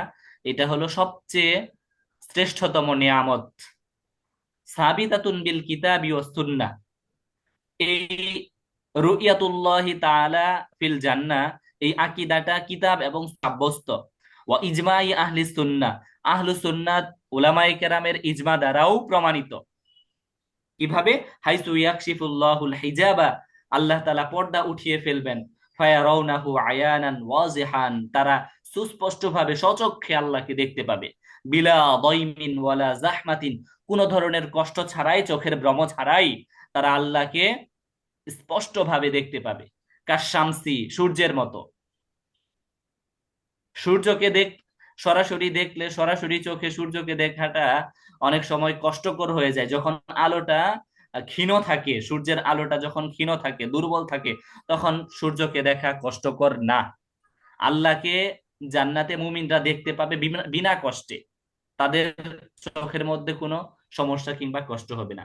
ওয়াল কমারি লাইলাতাল বদরি, এবং পূর্ণিমার রাত্রে চাঁদ দেখার মতো, যেভাবে চাঁদকে দেখা যায়, চন্দ্র দর্শন করা যায়, এরকম ভাবে আল্লাহ তাআলার দর্শন সম্ভব হবে জান্নাতে গেলে। এটা কি দ্বারা প্রমাণিত? হাদিসে আছে, কোরআনে আছে, কোরআনের আয়াতে আছে, সূরা কিয়ামা, সূরা কিয়ামাতে আছে, এছাড়াও আরেকটা আয়াতে আছে, লিল্লাযীনা আহসানুল হুসনা ওয়া জিয়াদা, লিল্লাযীনা আহসানুল হুসনা ওয়া জিয়াদা। এর মানে হচ্ছে যারা নেক কাজ করে এবং জান্নাত লাভ করে তাদের জন্য রয়েছে হুসনা, মানে নিয়ামত সমূহ, ওয়া জিয়াদা, এবং আরো অনেক নিয়ামত রয়েছে। ওয়া জিয়াদাতুনের ব্যাখ্যা আল্লাহ নবী সাল্লাল্লাহু আলাইহি ওয়াসাল্লাম তিনি করেছেন, জিয়াদাতুন এর তাফসীর হলো বিন নাজরি ইলা ওয়াজহিল্লাহিল কারীম, আল্লাহ তাআলাকে দর্শন করা, আল্লাহ তাআলাকে দেখা। তাহলে জান্নাতীরা জান্নাতে যাওয়ার পর নিয়ামত তো পাবেই, নিয়ামত ছাড়াও তাদেরকে অতিরিক্ত আরেকটা বিষয় দেয়া হবে, অতিরিক্ত আরেকটা সৌভাগ্য দান করা হবে, সেটা হলো আল্লাহ তাআলাকে দেখা, সেটাকেই জিয়াদাতুন বলে দিদার উল্লেখ মাওলা। করা হয়েছে। এরপরে আরেকটা আয়াতে আছে, সূরা কিয়ামা 22-23 নাম্বার আয়াতে আছে, ওয়ুজুহুন ইয়াওমা ইদিন নাযিরা ইলা রাব্বিহা নাযিরা, ওয়ুজুহুন ইয়াওমা ইদিন নাযিরা, অনেক চেহারা সেই দিন সজীব থাকবে, ইলা রাব্বিহা নাযিরা, তারা তাদের প্রভুকে দেখতে পাবে। তাহলে এই আয়াতের মধ্যে স্পষ্টভাবে বলা হলো যে কিয়ামতের দিন বা আখিরাতে জান্নাতে বান্দা আল্লাহ তাআলাকে দেখতে পাবে। হাদিসের মধ্যে আছে, রাসূলুল্লাহ সাল্লাল্লাহু আলাইহি সাল্লাম বলেছেন, ইন্নাকুম সাতারাউনা রাব্বাকুম কামা তারাউনা হাদাল কমার লা তুদাম্মুনা ফি রু'য়াতিহি। হাদিসে মুতাওয়াতির, এটা একটা মুতাওয়াতির হাদিস। এই হাদিসের মধ্যে আল্লাহ রাসূল সাল্লাল্লাহু আলাইহি ওয়াসাল্লাম ইরশাদ করেছেন, নিশ্চয় তোমরা তোমাদের প্রভুকে দেখতে পাবে যেরকম ভাবে তোমরা এই চন্দ্রকে দেখতে পাও। লা তুদাম্মুনা ফি রু'য়াতিহি, তোমরা এই দেখার ক্ষেত্রে, তোমাদের দর্শনের ক্ষেত্রে কোনো কষ্ট হবে না, সামান্যতম কষ্ট অনুভব করবে না আল্লাহ তাআলাকে দেখার ক্ষেত্রে। তাহলে কোরআন এবং হাদিসের আয়াতের দ্বারা আমাদের সামনে স্পষ্ট হয়ে গেল যে আল্লাহ তাআলাকে দেখা সম্ভব জান্নাতে। বুঝতে পারছি? হযরত দুনিয়ার হিসাবটা যেটা বলতে চাইছিলেন, সম্মানিত দুনিয়া, উলামায়ে কেরাম, কারো কোনো অস্পষ্টতা আছে এখানে? জি হযরত, ওই দুনিয়ার বিষয়টা বলতেছিলাম, যেটা যে আখেরাত তো দেখবেই, দুনিয়াতে কেউ দেখা সম্ভব কিনা স্বপ্নযোগে বা নুরানিয়ত, তা জানি। হ্যাঁ, মাওলানা গিয়াসউদ্দিন সাহেব সুন্দর একটা প্রশ্ন করছেন। ওনার প্রশ্নের পরিপ্রেক্ষিতেই আমরা সামনে নিয়ে আসার চেষ্টা করেছি যে আখিরাতে তো আল্লাহ তাআলাকে দেখা সম্ভব। দুনিয়াতে দেখাটা এটা দুই ভাবে হতে পারে, হয়তো সরাসরি সচক্ষে জাগ্রত অবস্থায় দেখা, আরেকটা হলো স্বপ্ন যুগে দেখা। আমরা সবাই জানি জি যে দুনিয়াতে আল্লাহ তাআলাকে জাগ্রত অবস্থায় সচক্ষে দেখা এটা সম্ভব না। আল্লাহ তাআলার কাইফিয়াত, নুরানিয়াত, তাসবিহ কোনো কিছুই সরাসরি দুনিয়ার মানে জাগ্রত অবস্থায় আল্লাহ তাআলাকে দেখা সম্ভব না, এটা কেউ দেখতে পারবে না। তবে উলামায়ে কেরাম বলেছেন স্বপ্ন যুগে আল্লাহ তাআলাকে দেখা সম্ভব। স্বপ্ন যুগে আল্লাহ তাআলাকে দেখা, আল্লাহ তাআলা স্বপ্ন যুগে তার ক্ষেত্র বান্দাদেরকে দেখা দিতে পারেন, দেখা দেওয়ার সম্ভাবনা আছে। তিরমিজি শরীফের একটা হাদিসে আছে, হযরত মুআজ ইবনে জাবাল রাদিয়াল্লাহু তাআলা আনহু তিনি বলেন যে একদিন ফজর নামাজের সময় আমরা মসজিদে রাসূলুল্লাহ সাল্লাল্লাহু আলাইহি সাল্লামের জন্য অপেক্ষা করতেছিলাম। রাসূলুল্লাহ সাল্লাল্লাহু আলাইহি সাল্লাম আমাদেরকে নিয়ে নামাজ পড়াবেন, জামাতে ফজরের নামাজ আদায় করব। কিন্তু রাসূলুল্লাহ সাল্লাল্লাহু আলাইহি সাল্লাম ফজরের জামাতের জন্য আসতে বিলম্ব করে ফেললেন, আসতেছিলেন না। উপস্থিত সাহাবায়ে কেরাম সকলেই অপেক্ষায় ছিল নামাজ, এইদিকে সূর্য উঠে উঠে যায় অবস্থা। এরকম অবস্থাতে রাসূলুল্লাহ সাল্লাল্লাহু আলাইহি ওয়াসাল্লাম তখন অনেক বিলম্ব করে আসলেন, তাড়াহুড়া তড়িঘড়ি করে আসলেন, এসে আমাদেরকে নিয়ে সালাতুল ফজর, ফজরের নামাজ আদায় করলেন। ফজরের নামাজ আদায় করার পর মুআজ ইবনে জাবাল তিনি বলতেছেন ফজরের নামাজ আদায় করার পর সাহাবা আল্লাহ রাসূল সাল্লাল্লাহু আলাইহি সাল্লাম তিনি আমাদের দিকে মুখ ফিরিয়ে বললেন, তোমরা কাতারে যে অবস্থায় আছো সবাই সারিবদ্ধ অবস্থায় থাকো, আমি তোমাদেরকে জানাচ্ছি আজকে ফজরের নামাজে আসার বিলম্বতার কারণ কি। তখন আল্লাহ রাসূল সাল্লাল্লাহু আলাইহি সাল্লাম সাহাবাদের সামনে বললেন যে আমি নামাজ পড়ে, রাত্রে নামাজ পড়ে জিকির আজকার করে আহ, উম, আহ, তন্দ্রাচ্ছন্ন ছিলাম, ঘুমিয়ে পড়েছিলাম। এমত অবস্থায় আমি স্বপ্নে দেখতে পেলাম আল্লাহ তাআলা তিনি আমার প্রভু মহিমা আল্লাহ তাআলা তিনি আমার সামনে আসলেন, আমাকে বেশ কিছু বিষয়ে দিক নির্দেশনা দিলেন। তিরমিজি শরীফের মুআজ ইবনে জাবাল রাদিয়াল্লাহু তাআলা আনহু এর সূত্রে বর্ণিত এই হাদিসের দ্বারা বোঝা যায় যে আল্লাহ রাসূল সাল্লাল্লাহু আলাইহি সাল্লাম তিনি রাসূলুল্লাহ সাল্লাল্লাহু আলাইহি সাল্লামকে স্বপ্ন যুগে আল্লাহ তাআলাকে দেখেছেন, স্বপ্ন যুগে আল্লাহ রাসূল আল্লাহ তাআলাকে দেখেছেন, এটা তিরমিজির হাদিস দ্বারা বোঝা যায়। এছাড়াও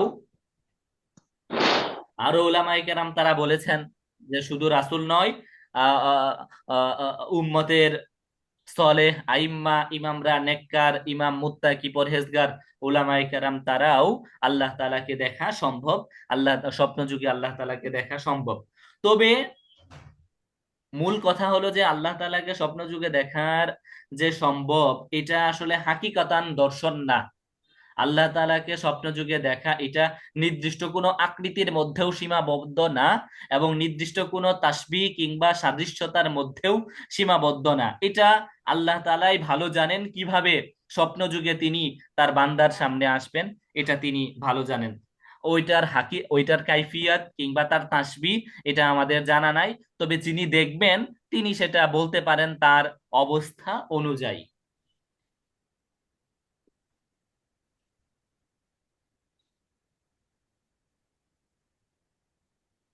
এখানে দেখেন আমরা এবারত নিয়ে আসার চেষ্টা করেছি যে ইন্না রুইয়াতাল্লাহি তাআলা ফিল মানামি ক্বাদ তুহসালু লিবাদিন মিনাল মুমিনিনা, যে স্বপ্ন যুগে আল্লাহ তাআলাকে দেখা এটা কোন কোন মুমিনদের জন্য সম্ভব হয়েছে।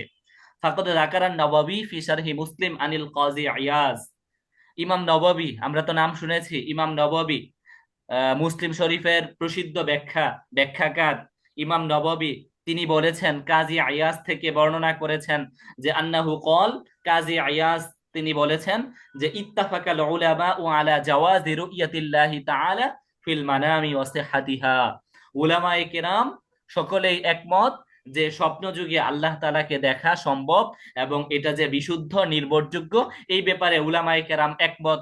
এই কথাটা রেওয়ায়াত করেছেন ইমাম নববী, কার সূত্রে রেওয়ায়াত করেছেন? কাজী আয়াজের সূত্রে। তাহলে কাজী আয়াজের বক্তব্য দ্বারাও বোঝা যায় যে উলামায়ে কেরাম একমত কিসের ব্যাপারে? স্বপ্ন যুগে আল্লাহ তাআলাকে দেখা সম্ভব এই ব্যাপারে। বুঝতে পারছেন?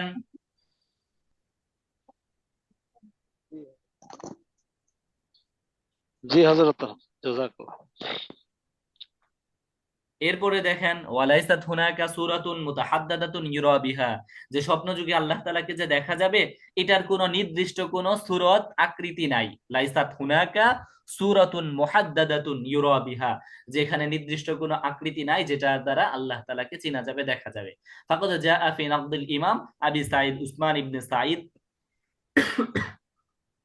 আলী আল মুরাইসি আল জাহমি আল আনিদ ফিমা ইফতারা আলা আল্লাহি আযজা ওয়া জাল্লা মিনাত তাওহীদ ওয়াফিল মানামি ইউমকিনু রুইয়াতাল্লাহি তাআলা আলা কুল্লি হালিন ওয়া ফি কুল্লি সূরাতিন,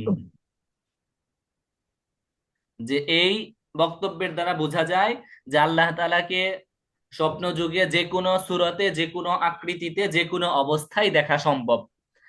এটার জন্য নির্দিষ্ট কোনো সূরত কিংবা আকৃতি নাই। শুধু এতটুকু না, ইমাম ইবনে তাইমিয়া তিনি বলেছেন, মান রাআল্লাহ আযজা ওয়া জাল্লা ফিল মানাম, যে ব্যক্তি স্বপ্নে আল্লাহ তাআলাকে দেখে, ফা ইন্নাহু ইয়ারাহু ফি সূরাতিন মিনাস সুওয়ারি বিহাসবি হালির রাই, তাহলে আল্লাহ তাআলাকে স্বপ্নে দেখা যাবে মানে দর্শনকারীর অবস্থা অনুযায়ী, যিনি স্বপ্নে দেখতেছেন তার অবস্থা অনুযায়ী। ইনকানা সলিহান, যদি ওই ব্যক্তি নেককার হয়, মুত্তাকি হয়, পরহেজগার হয়, তাহলে রাআহু ফি সূরাতিন হাসানাতিন, উত্তম সূরতে, ভালো আকৃতিতে আল্লাহ তাআলাকে দেখতে পাবে। আর যদি ব্যক্তি বদকার হয়, খারাপ হয়, তাহলে সেই মন্দ আকৃতিতে দেখতে পাবে। ওয়ালিহাদা রাআহুন নবী সাল্লাল্লাহু আলাইহি ওয়াসাল্লাম, এ কারণেই হযরত মুহাম্মদ সাল্লাল্লাহু আলাইহি ওয়াসাল্লাম তিনি আল্লাহ তাআলাকে দেখেছিলেন ফি আহসানি সূরাতিন, সর্বোত্তম সর্বশ্রেষ্ঠ আকৃতিতে। কেননা কারণ আল্লাহ রাসূল হযরত মুহাম্মদ সাল্লাল্লাহু আলাইহি ওয়াসাল্লাম হলেন মহামানব, উম্মতের মধ্যে সবচেয়ে বেশি সালেহ এবং পরহেজগার ব্যক্তি। এ কারণে তিনি আল্লাহ তাআলাকে আহসানি সূরাতে দেখেছেন। তো ইবনে তাইমিয়ার এর বক্তব্যের মাধ্যমে বোঝা যাচ্ছে যে আল্লাহ তাআলাকে দেখার একটা সূরত বা একটা আকৃতি তিনি উপস্থাপন করেছেন, সেটা হলো যে দর্শনকারীর অবস্থা অনুযায়ী, দর্শনকারী যদি সলে হয়, নেককার হয়, তাহলে সে আল্লাহ তাআলাকে হুসন সূরতে দেখতে পাবে। আর যদি সে এটার বিপরীত হয়, তাহলে বিপরীত সূরতে দেখতে পাবে। মুহতারাম উলামায়ে কেরাম, বুঝতে পারছেন বিষয়টা? জি জি হযরত। হযরত, জি। আলহামদুলিল্লাহ। এখন একটা বিষয় বলতে চাচ্ছি, সেটা হলো আমরা জানি যে একটা ঘটনা আছে, ইমাম আহমদ ইবনে হাম্বল রাহিমাহুমুল্লাহ, তিনি আল্লাহ তাআলাকে স্বপ্নে 99 বার দেখছে। এটা আমরা জানি না? জি। ইমাম আহমদ ইবনে হাম্বল তিনি আল্লাহ তাআলাকে স্বপ্নে 99 বার আল্লাহ তাআলাকে দেখেছেন।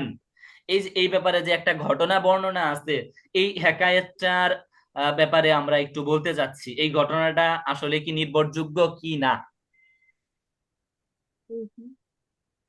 হিকায়াতু রুয়াল ইমাম আহমদ লি রব্বিহি ফিল মানামি, স্বপ্ন যুগে ইমাম আহমদ তার প্রভুকে দেখার ঘটনা।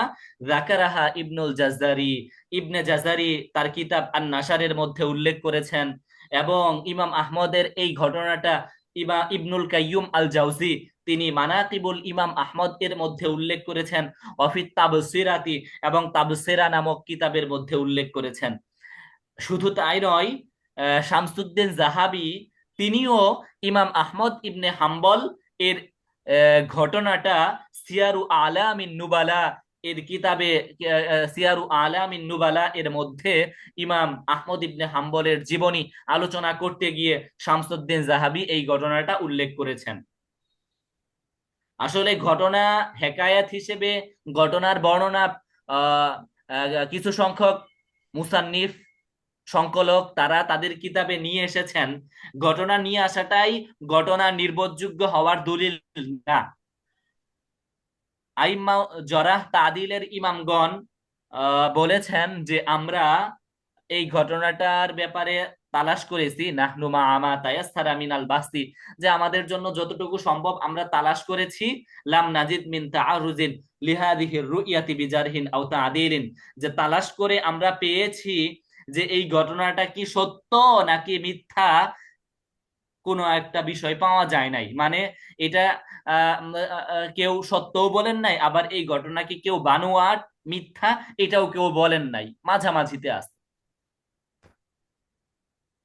ওয়াকাদ সুইলা আনহা ইবনুল বাস, ইমাম ইবনুল বাসকে জিজ্ঞাসা করা হয়েছিল, ফাকালা তিনি বলেছেন, আম্মা আন রুইয়াতিল ইমাম আহমদ লি রব্বিহি, ইমাম আহমদ তার প্রভুকে দেখার যেই ঘটনা, এটা লা আরিফু সিহহাতাহা, এটার বিশুদ্ধতা সম্পর্কে আমি জানি না। ওয়াকাদ কিলা ইন্নাহু রাআ রাব্বাহু, বলা হয়ে থাকে যে তিনি তার প্রভুকে দেখেছেন। ওয়ালাকিন্নী লা আ'লামু সিহহাতা যালিকা, এই ঘটনার বিশুদ্ধতা সম্পর্কে আমরা বেশি কিছু বলতে পারি না।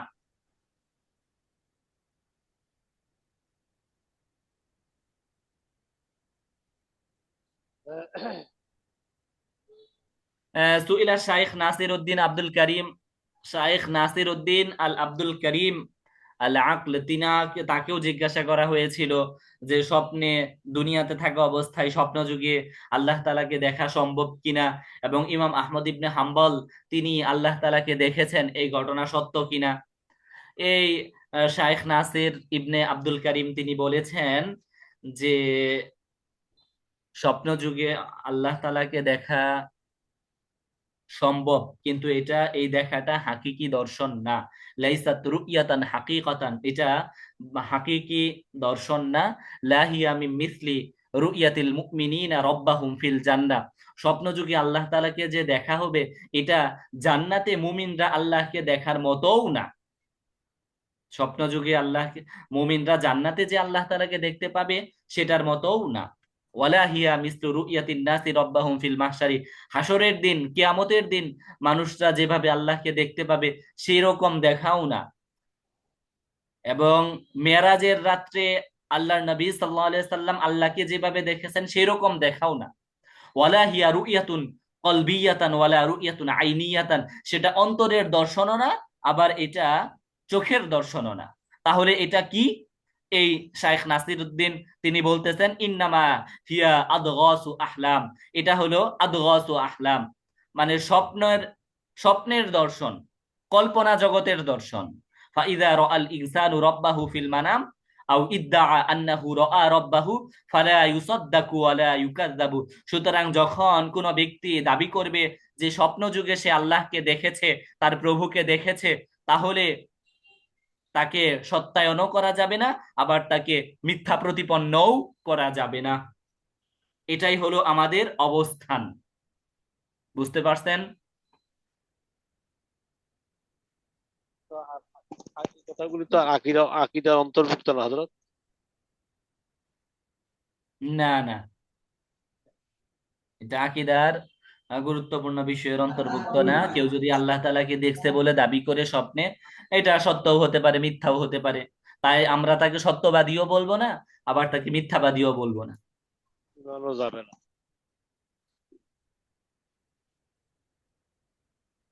আচ্ছা, আমরা সামনে আর বিষয়টা দেখি। এতক্ষণ তো আমরা পড়তেছিলাম রুইয়াতুল্লাহ তাআলা ফিল আখিরা, আখিরাতে আল্লাহ তাআলাকে দেখা সম্ভব কিনা। এখন ইমাম আবু হানিফা রাহিমাহুমুল্লাহ তিনি আমাদের সামনে নিয়ে এসেছেন ইমানের সংজ্ঞা, তারিফুল ইমান, ইমানের সংজ্ঞা, ইমান কাকে বলে।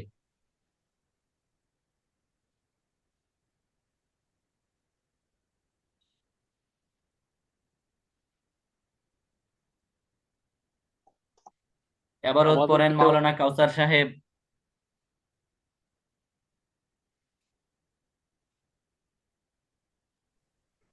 মাওলানা কাউসার বিন নজরুল আমাদের সাথে আছেন? জি হযরত, জি ইনশাআল্লাহ আছে। এবারত পড়েন। বিসমিল্লাহির রহমানির রহিম। তারিফুল ঈমান। والإيمان هو الإقرار والتصديق وإيمان أهل السماء والأرض لا يزيد ولا ينقص من جهة المؤمن بها، ويزيد وينقص من جهة اليقين والتصديق. والمؤمنون مستوون في الإيمان والتوحيد متفاضلون في الأعمال.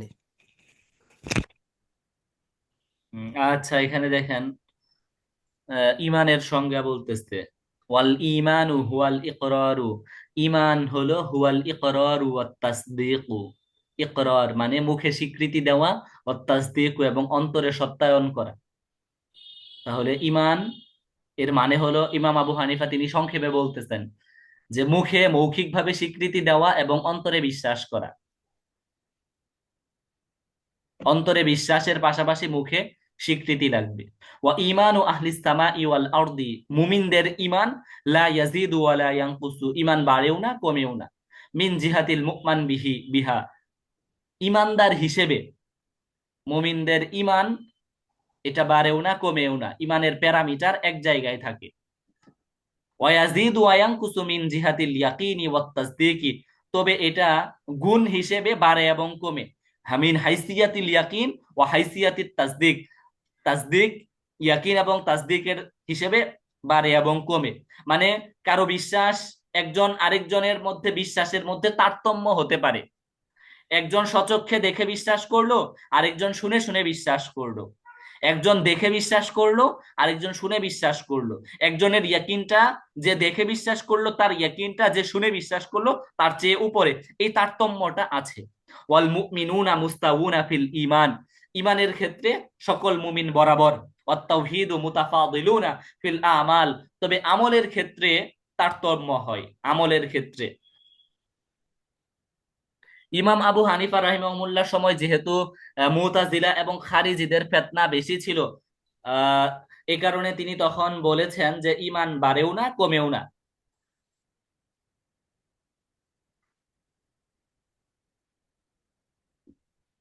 তবে ইমান বাড়ে এবং কমে সেটার একটা সূরতও বলেছেন। আর ইমাম বুখারী রাহিমাহুল্লাহ তিনি তার কিতাবের মধ্যে আল ইমান ইয়াজিদু ওয়া ইয়ানকুসু, ইমান বাড়ে এবং কমে বলে আলাদা একটা বাব কায়েম করেছেন। ইমাম বুখারী রাহিমাহুল্লাহর সময় মুরজিয়াদের ফিতনা বেশি ছিল, যার কারণে তখন মুরজিয়াদেরকে রদ করার জন্য তিনি সরাসরি বলে দিয়েছেন যে আল ইমানু ইয়াজিদু ওয়া ইয়ানকুসু, ইমান ইমান হলো মুরাক্কাব, ইমান বাসিত না মুরাক্কাব।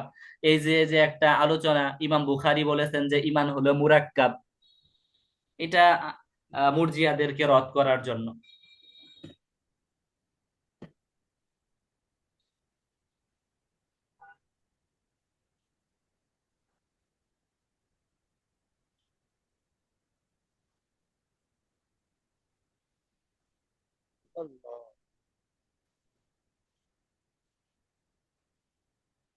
মুহতারাম উলামায়ে কেরাম, আপনাদের কোনো প্রশ্ন আছে এখানে?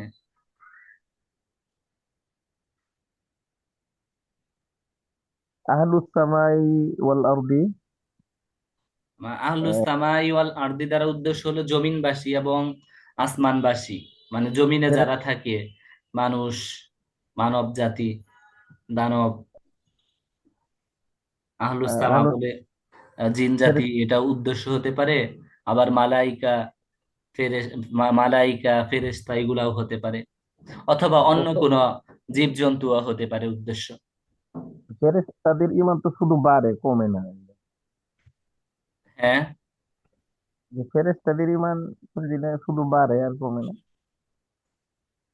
না, ফেরেশতাদের ঈমান বাড়েও না কমে না, নবীদের ঈমান বাড়ে আর মুমিনদের ঈমান কমে বাড়ে।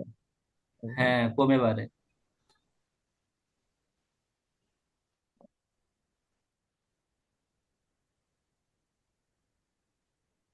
আচ্ছা দেখেন, এখানে আমরা আজকের আলোচনার উপর চারটা প্রশ্ন নিয়ে এসেছি, প্রশ্নগুলা হল করবেন।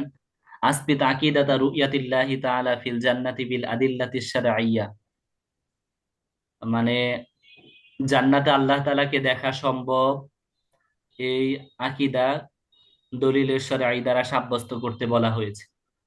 আদিল্লাতিশ শারঈয়্যা, কুরআন এবং হাদিসের যে দলিল আমরা পেশ করেছি সেই দলিল দিয়ে সাব্যস্ত করবে। এরপরে হাল ইউমকিনু রুইয়াতাল্লাহি তাআলা ফিল মানামি, স্বপ্নে কি আল্লাহ তাআলাকে দেখা সম্ভব? উক্তুব আকওয়ালাল উলামা ফিহি, এখানে আমরা আহ কাজী আইয়াজের বক্তব্য নিয়ে এসেছি, ইবনে তাইমিয়ার বক্তব্য এনেছি, এরপরে আপনার নাসিরউদ্দিন ইবনুল আব্দুল করিমের বক্তব্য নিয়ে আসছি, উলামায়ে কেরামের বক্তব্য উল্লেখ করতে বলা হয়েছে। হাল রাআল ইমাম আহমদ রব্বাহু ফিল মানামি, ইমাম আহমদ ইবনে হাম্বল তিনি কি তার প্রভুকে স্বপ্নযুগে দেখেছিলেন? মাযা ক্বালাল উলামা ফি হাযিহিল কিসসা, এই ঘটনার ব্যাপারে উলামায়ে কেরাম কি বলেছেন? ইমাম নববী কাজী আইয়াজের বক্তব্য থেকে কি বলেছেন সেটা এখানে পেশ করতে হবে উত্তরে। উক্তুব তারিফ আল ইমান কামা করাতা ফিল কিতাব, কিতাবের মধ্যে ইমাম আবু হানিফা রাহিমাহুল্লাহ ইমানের যে সংজ্ঞা দিয়েছেন সেই সংজ্ঞাটা লিখতে বলা হয়েছে। আলহামদুলিল্লাহ, আমরা আমাদের নির্ধারিত ক্লাসের যে বিষয়গুলো ছিল শেষে চলে এসেছি।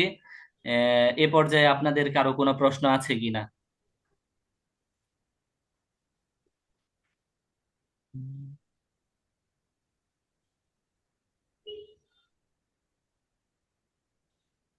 যে উস্তাদ জি, গত সপ্তাহের সবকের পিডিএফটা মনে হয় পাওয়া যায়নি, আমরা পাইনি আর কি। গত সপ্তাহের পিডিএফটা দিতে ভুলে গিয়েছিলাম আসলে আমি। আজকে দিয়ে দিয়েছি, আজকে গ্রুপে আপনারা ঢুকলেই পেয়ে যাবেন, আজকে দুইটা ওহ, পিডিএফই দেওয়া হয়েছে। ওহ, জি ইনশাল্লাহ। ওইয়া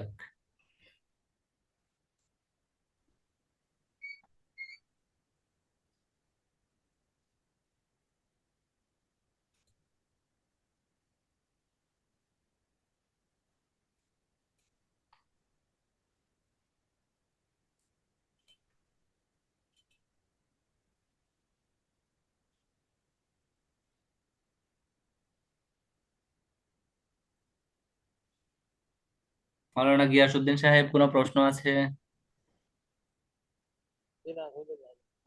কোনো প্রশ্ন নাই। ওই আরজ করছিলাম ওইটা আর কি, ওই যে প্রথম একদম আমরা যে ইফতেদাহ করেছি সেই এটা আপনার কাছে আছে কিনা নাই? আমরা প্রথম 1 নম্বর যে প্রথম যে যেটা আমরা ইফতেদাহ করছিলাম ওই হ্যাঁ হ্যাঁ, ওইটা আছে আছে, ওইটার আমার পিডিএফও আছে, আপনার দেওয়া যাবে এটা। আমার একটু কষ্ট করে দিন, মেহরবানি হবে। হ্যাঁ, দিয়ে দিব, সমস্যা নেই, ওইটাও আছে পিডিএফ। আমি এটা আমার বের করছি, আমি কম্পিউটার খুব করে কিতাবের আকারে বের করতেছি। ও আচ্ছা আচ্ছা আচ্ছা, মাশাআল্লাহ। হুম, কারণ হচ্ছে কি আপনার এবার ওই আইনি কিতাব যেটা আমরা ওই ইয়ে থেকে আনছি, লাইব্রেরি থেকে আনছি, হ্যাঁ হ্যাঁ। ওটার সাথে অনেকটা মানে মিল পড়ে না। যাই হোক, মজমুন ঠিক আছে, কিন্তু এবারতের মানে ওই লেখার মিল পড়ে না। হুম হুম। ওই মজমুন গুলো ঠিক আছে, কথাগুলো ঠিক আছে।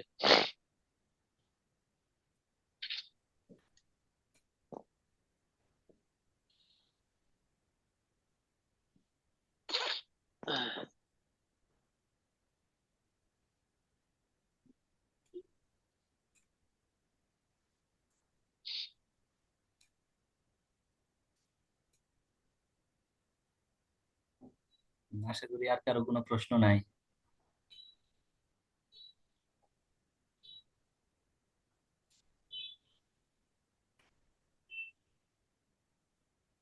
আলহামদুলিল্লাহ, জাযাকুমুল্লাহু তাআলা। আমরা ক্লাসটা শেষ করে দিচ্ছি আজকে একটু আগেই। আহ, সবাই ভালো থাকেন, সুস্থ থাকেন। আসসালামু আলাইকুম ওয়া রাহমাতুল্লাহি ওয়া বারাকাতুহু। আসসালামু আলাইকুম রহমতুল্লাহ। রহমতুল্লাহি ওয়া বারাকাতুহু।